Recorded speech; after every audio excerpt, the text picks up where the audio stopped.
वंचित बहुजन आघाडीची चौथी यादी जाहीर झालेली आहे। यामध्ये मुंबई उत्तर पश्चिमचे उमेदवार जाहीर करण्यात आले आहेत। याचं धाराशिव, नंदुरबार, जळगाव, दिंडोरी आणि पालघर मधले उमेदवारही जाहीर करण्यात आलेले आहेत।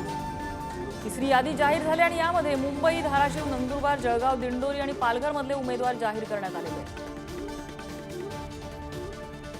वंचित बहुजन आघाडी महाविकास आघाडीपासून फारकत घेत त्यांनी स्वतंत्र निवडणुकीच्या रिंगणात उतरण्याचा निर्णय घेतलाय। स्वबळावर ते लढणार आहेत आणि आता एकेका जागचे उमेदवार वंचितकडून घोषित करण्यात येत आहेत।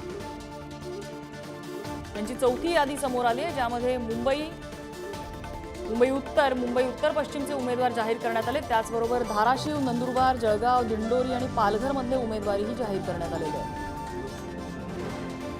पवन गवई आपल्याला अपडेट देत आहेत। पवन, नावं कोणती समोर येत आहेत?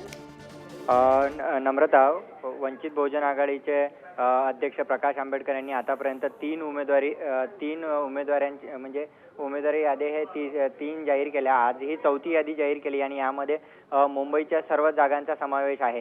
याआधी अबुल हसन यांना मुंबई प्रदेश अध्यक्ष अबुल हसन यांना दक्षिण मध्य मुंबईतून उमेदवारी दिली होती। त्यानंतर आता प्रकाश आंबेडकर यांनी उत्तर मध्य मुंबई, दिंडोरी, त्यासोबतच पालघर, नंदुरबार, जळगाव, धाराशिव, मुंबईसह याही जागा, त्यानंतर मुंबईतल्या मुंबई उत्तर पश्चिम, मुंबई उत्तर याही जागा घोषित केल्या। मात्र काल प्रकाश आंबेडकर यांची विशाल पाटील जे सांगलीचे नाराज आहेत मवियामधून, त्यांच्या बंधूंनी भेट घेतल्यानंतर आज प्रतीक पाटील किंवा विशाल पाटील या दोघांचं नाव या यादीत जाहीर होणार अशी शक्यता होती। मात्र अद्यापही त्यावर कुठलाही तोडगा निघाला नाही। त्यामुळे प्रकाश आंबेडकर आता पाचवी यादी केव्हा जाहीर करतात याकडे लक्ष देणं गरजेचं आहे।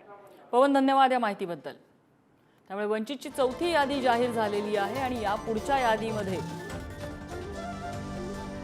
कुठलं आश्चर्य व्यक्त करणारं नाव येतं का हे बघावं लागेल।